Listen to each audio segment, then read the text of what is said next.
Good morning friend, मैं आपको welcome करता हूँ कैरियर 24 ब्लॉग पे। आज एक नई वैकेंसी आई है लखनऊ मेट्रो रेल की, जो कि 2 से 3 महीने के अंदर स्टार्ट होने वाली है। पहले फेज़ में 350 पोस्ट भरी जाएगी और दूसरे फेज़ में 160 ट्रेन ऑपरेटर चाहिए, जिसमें एलिजिबिलिटी ग्रेजुएट हो सकती है और उसके साथ टेक्निकल डिग्री की आवश्यकता होगी। टोटल 450 पोस्ट है लखनऊ मेट्रो रेल की।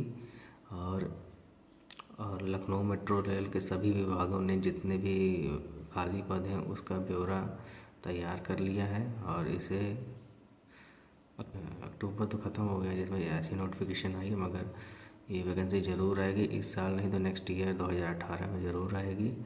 और इस सूत्रों के मुताबिक लखनऊ मेट्रो की रिक्तियों को विज्ञापन निकालने, साक्षात्कार परीक्षा, मेडिकल और रिजल्ट निकालने लखनऊ मेट्रो को कम से कम 3 से 4 महीने लगेंगे।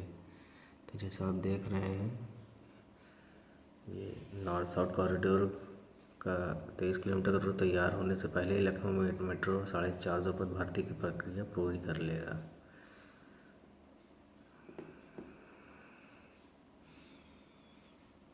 Thank you for watching friend. मैं नई वैकेंसी के साथ फिर आऊँगा।